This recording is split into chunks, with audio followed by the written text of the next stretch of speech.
దేశవ్యాప్తంగా కోవిడ్ కేసులు రోజు రోజుకి పెరుగుతున్నాయి. ఈ కోవిడ్ కేసులో మనం ఎక్కువ చూసుకున్నట్లయితే చిన్న పిల్లలపైన ఎక్కువగా ఎఫెక్ట్ పడుతుంది. మొన్న నీలోఫర్ హాస్పిటల్‌లో కేసులు నమోదయ్యాయి. అలాగే వరంగల్ ఎంజీఎంలో కూడా చిన్న పిల్లలపైన ఎక్కువ ఎఫెక్ట్ పడింది. సో, ప్రస్తుతం చిన్న పిల్లలపై ఎఫెక్ట్ ఏ విధంగా ఉంది? మనతో మాట్లాడడానికి నీలోఫర్ హాస్పిటల్ సూపరింటెండెంట్ ఉషారాణి ఉన్నారు. వారితో మాట్లాడదాం. మ్యామ్, ఈ దశలో ఎక్కువగా చిన్న పిల్లలపైన ఎఫెక్ట్ పడుతుంది ఎందుకంటారు? యాక్చువల్‌గా చెప్పాలంటే కోవిడ్ ఎప్పుడు గూడా చిన్నపిల్లల్ని ఎక్కువగా ఎఫెక్ట్ చేయలేదు. ఈసారి కూడా నంబర్స్‌తో కంపేర్ చేస్తే అడల్ట్సే ఎక్కువ ఎఫెక్ట్ అయ్యారమ్మా. పిల్లల్లో ఏమీ ఎక్కువగా తీవ్రత లేదు. అలాగే మనం కూడా నిలోఫర్ హాస్పిటల్‌లో కూడా డిసెంబర్ ఫస్ట్ వీక్ నుంచి కూడా న్యూమోనియా కేసెస్ అన్నిటికీ కోవిడ్ ఆర్‌టీపీసీఆర్ చేస్తున్నాము. దగ్గర దగ్గర 100, 120 కేసులు అడ్మిట్ అయి ఉంటే వాళ్ళలో రోజుకి 1 గానీ, 2 గానీ ఒక్కొక్కసారి అన్ని టెస్టులు కూడా నెగెటివ్ వస్తున్నాయి. ఇప్పుడు మా దగ్గర మొత్తం మీద ఒక 6 కేసులు పాజిటివ్ వచ్చాయి. ప్రస్తుతం 3 ఇక్కడ ట్రీట్మెంట్ తీసుకుంటున్నారు. వీళ్ళలో ఎవరికీ తీవ్రంగా అయితే సివియర్ న్యూమోనియాస్ అయితే రాలేదు. మైల్డ్ టు మోడరేట్ న్యూమోనియాస్‌తో అడ్మిట్ అవుతున్నారు. వీళ్ళు హెచ్ఎఫ్ఎన్సీ థెరపీ అలాగే ఆక్సిజన్ థెరపీతో ఇంప్రూవ్ అవుతూ ఉన్నారు. చలికాలంలో ఒకవైపు న్యూమోనియా ఎక్కువగా కేసులు వస్తున్నాయి. ఇంకోవైపు కోవిడ్ కూడా చలికాలంలోనే ఎక్కువగా వ్యాప్తి చెందుతుంది. సో, ఈ తరుణంలో ఏ విధంగా ఉండబోతుంది? కోర్స్ కోవిడ్ ఇప్పటికీ మేము చెప్పేది ఏంటంటే కోవిడ్ గురించి వేరేగా ఎక్కువ వరి అవ్వాల్సిన అవసరం లేదు. ఎందుకంటే ఈ జేఎన్-1 వేరియంట్ కూడా పాజిటివిటీ రేటు ట్రాన్స్మిషన్ పెరగవచ్చు, పాజిటివ్ కేసుల నెంబర్ పెరగవచ్చు తప్ప ఎక్కువగా హాస్పిటలైజేషన్ అయిపోవడం కానీ ఎక్కువగా మరణాలు సంభవించడం కానీ జరిగే అవకాశం అయితే లేదు. కాకపోతే ఇన్ జనరల్ పిల్లల్లో కోవిడ్ కాకుండా వేరే న్యూమోనియాల వల్ల ఎక్కువ హాస్పిటలైజేషన్స్ ఎక్కువ డెత్స్ అవుతుంటాయి. ఈ న్యూమోనియా రాకుండా మనం ముందు నుంచి వ్యాక్సినేషన్ తీసుకోవాలి.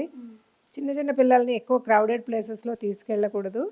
అలాగే ఎక్కడ జ్వరము జలుబు అలాంటివి ఉండి ఎక్కువ ఆయాసం ఉండి పిల్లలు కనుక సిక్గా ఉండి పాలు తాగలేకపోతున్నారు, ఆహారం తీసుకోలేకపోతున్నారు అంటే వెంటనే వాళ్ళని హాస్పిటల్ తీసుకెళ్ళి చికిత్స తీసుకుంటే ఈ న్యూమోనియా నుంచి పిల్లల్ని రక్షించుకోవచ్చు. పిల్లలకి కోవిడ్ పాజిటివ్ వచ్చాక ఇక్కడ హాస్పిటల్ అడ్మిట్ చేశాక ఎలాంటి ట్రీట్మెంట్ ఇస్తున్నారు? ఇక్కడ అంటే మేము కోవిడ్ అంటూ ఎవరు రారమ్మా. యాక్చువల్గా రెస్పిరేటరీ సిమ్టమ్స్ వస్తారు. మనమైతే డిసెంబర్ ఫస్ట్ వీక్ నుంచి కోవిడ్ అలర్ట్ వచ్చినప్పటి నుంచి ఈ కోవిడ్ కేసులు అంటే రెస్పిరేటరీ కేసెస్ వేరే ప్రాబ్లమ్స్తో వచ్చే పిల్లలతో కలవకుండా సెపరేట్గా రెస్పిరేటరీ ఓపీ మేనేజ్ చేస్తున్నాము. దగ్గు జలుబు జ్వరం వచ్చే వాళ్ళకి వేరేగా ట్రీట్మెంట్ ఇవ్వడం జరుగుతుంది.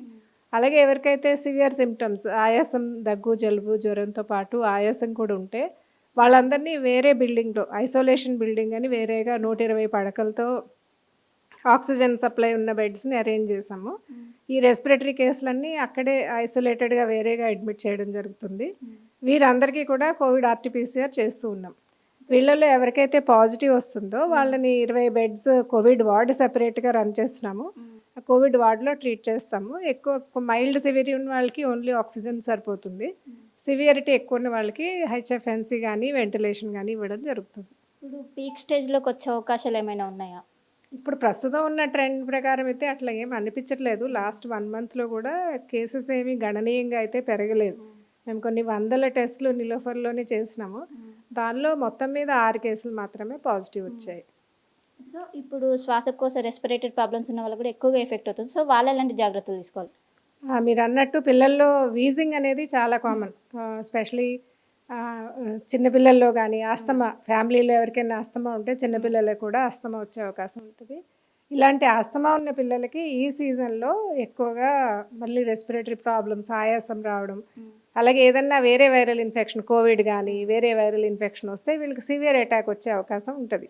అందుకే ఆస్తమాకి ఇన్హేలర్ మెడికేషన్స్ అని ఉంటాయి. ప్రివెంటర్స్ అని రిలీవర్స్ అని. ప్రివెంటర్ ఇన్హేలర్ మెడికేషన్స్ కంపల్సరీ వాడాలి. ఎస్పెషలీ ఈ సీజన్లో చాలామంది ఇన్హేలర్ వాడితే అడిక్షన్ అని పేరెంట్స్ ఒప్పుకోరు. కానీ అది చాలా మిస్కన్సెప్షన్. ఏకంగా అది అపోహ మాత్రమే.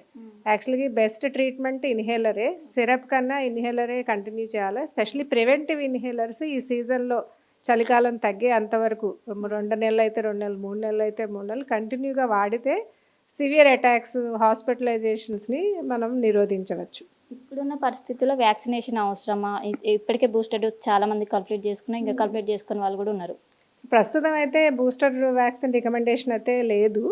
బూస్టర్ ఎక్స్ట్రా ఇప్పుడు బూస్టర్ తీసుకోవడం వల్ల ఈ జేఎన్-1 నుంచి ప్రివెంట్ చేయొచ్చు అనేది అయితే ఇంకా రికమెండేషన్ అయితే రాలేదు.